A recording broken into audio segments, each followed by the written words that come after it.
Salut les amoureux du ballon rond, on commence cette revue de presse en France avec la demi-finale aller de la Ligue des Champions entre le Paris Saint-Germain et le Borussia Dortmund.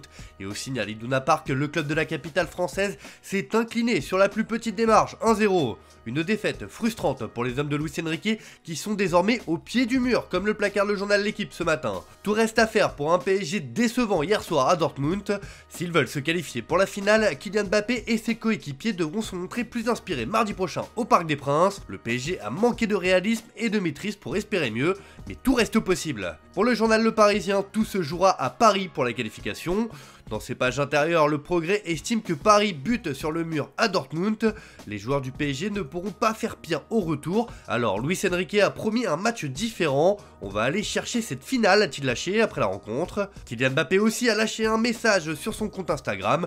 Auteur d'une prestation plus que mitigée, la star parisienne s'est empressée de publier une story sur son compte Instagram. On peut y voir une photo du 11 titulaire qui a démarré ce mercredi, assorti du message suivant: mi-temps, ici c'est Paris, a écrit l'attaquant du PSG. Le message est clair, il reste encore 90 minutes pour filer en finale. En revanche, le Borussia Dortmund et plus globalement l'Allemagne savourent cette victoire sur le PSG. Les hommes d'Edin Terzic ont réalisé un match complet sans être flamboyants. Le journal Kicker parle de la fête en jaune pour les Borussens. Füllkrug marque, Dortmund s'impose 1-0 en demi-finale aller contre le PSG, savant le média allemand. Le journal Bild aussi se régale de cette victoire sur sa une. Füllkrug marque, la finale est proche, se demande le quotidien.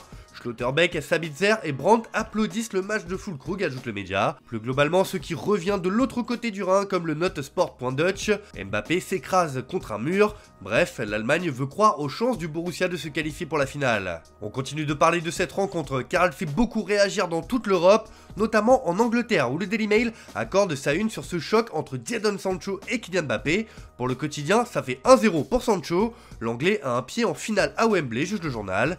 La presse anglaise est loin d'être tendre avec le PSG. Le Daily Star placarde que Kylian Mbappé a pris une leçon d'allemand hier soir. Le Daily Mirror met en avant la prestation de Jadon Sancho. Le show Sancho réchauffe Dortmund, s'amuse le quotidien. Même en Espagne, cette demi-finale allée perdue par le club parisien ne passe pas inaperçue. Pour Marca, Mbappé devra revenir. Dortmund se rend à Paris avec une longueur d'avance grâce à un but de Füllkrug, juge le quotidien madrilène. Pour As, Mbappé se heurte au mur jaune. Le but de Füllkrug oblige le PSG, qui a touché 2 fois le poteau, à revenir au score. Bref, le PSG aura du boulot pour le match retour et Kylian Mbappé est attendu au tournant. Allez, on referme cette page à Ligue des Champions et on va évoquer le mercato estival qui se profile dans les prochaines semaines. Et le journal iSport en Angleterre lâche une sacrée bombe sur l'avenir de Mason Greenwood. En effet, la Juventus entre dans la course pour signer Greenwood à 40 millions de livres, soit plus de 46 millions d'euros, placarde le quotidien. Auteur d'une bonne saison sous les couleurs de Retafe en prêt, Greenwood a regagné du crédit auprès des clubs européens. Après ses affaires extrasportives, l'Anglais devait se racheter sur le prêt. Il a inscrit 8 buts et délivré 6 passes décisives en 28 matchs de Liga. Ses performances sur le terrain sont convaincantes, même du côté de Manchester United, club avec lequel il est sous contrat jusqu'en 2025, mais pour des raisons éthiques, son avenir est plus qu'incertain outre-Manche. Un départ définitif est à l'étude et la Juventus semble intéressée pour le récupérer. Après des galères extra-sportives, l'Anglais voit une belle porte de sortie s'offrir à lui. D'ailleurs, dans l'actualité de Manchester United, The Sun annonce que Marcus Rashford ne quittera pas les Red Devils cet été. Pas de départ pour Rashford. Marcus est heureux à Manchester United, même s'ils veulent le vendre, rapporte le tabloïd. Reste à savoir ce que décidera la direction mancunienne en cas de belle offre. Toujours dans l'actualité mercato, mais cette fois en Espagne avec le FC Barcelone. Ce matin, le journal Sport annonce que la décision est imminente pour Ronald Araujo. Le Barça souhaite conclure un accord de prolongation afin de s'assurer les services du défenseur central et d'éviter de le transférer cet été.